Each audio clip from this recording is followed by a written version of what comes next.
Okay, let's dive right into this. Have you ever wondered how ancient healers actually physically rewrite the neural pathways of the human brain?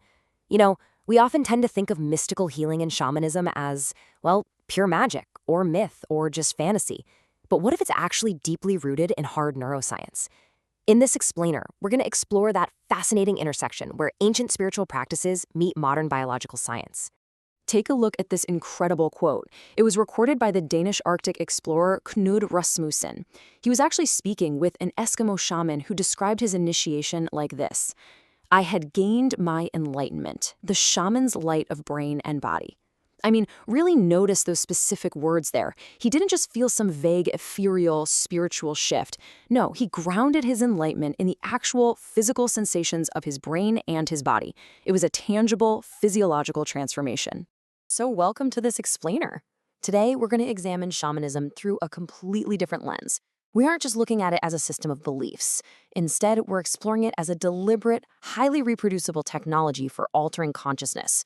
We'll see exactly how these ancient technicians use specific tools to access hidden parts of the human mind.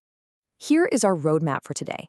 We'll start with the shamanic state, then move into brainwaves and trance, explore rituals and plant medicine, and finally, dive into the power of dream work. Section 1. The shamanic state. Technicians of the sacred. To kick things off, we really need to understand exactly what a shaman is actually doing when they cross the boundary of our everyday physical reality. And to do that, we have to look at the concept of ecstasy. Derived from the Greek word ekstasis, it literally means to escape from one's own rational and definite position. But, and this is a critical distinction we have to make, a true shamanic trance is a controlled, voluntary, altered state of consciousness. Unlike, say, involuntary possession, a shaman is a specialized navigator. They intentionally enter and exit this state at will, fully aware of exactly what they're trying to achieve. So, the crucial point is, shamans are constantly moving back and forth between two distinct worlds.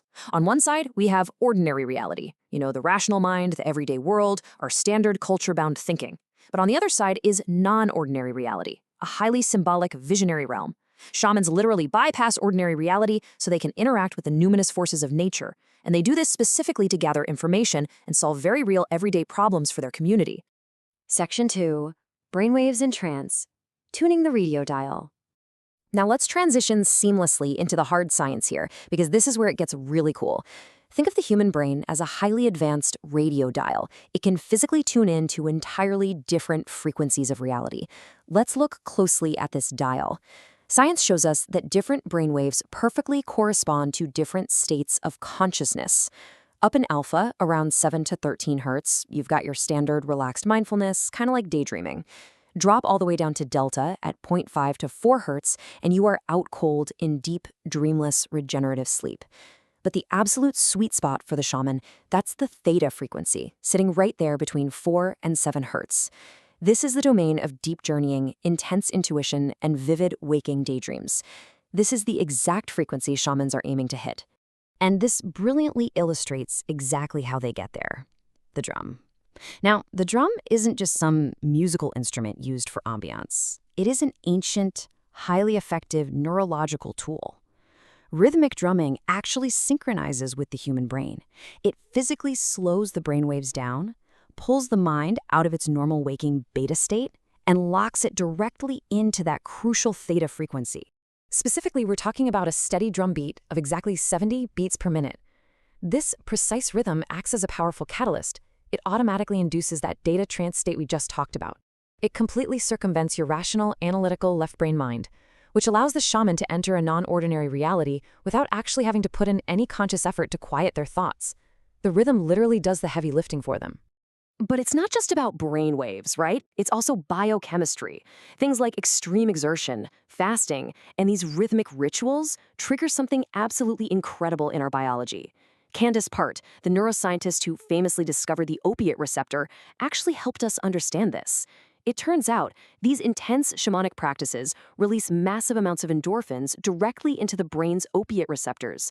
This biochemical flood produces a profound euphoria and acts as a powerful natural painkiller, which perfectly explains how shamans can endure extreme physical pain and sheer exhaustion during those incredibly long healing rituals. Section 3. Rituals and Plant Medicine, Catalysts of Consciousness. Now, while the human body has its own internal tools for trance, shamans also utilize powerful external botanical catalysts to really accelerate the process.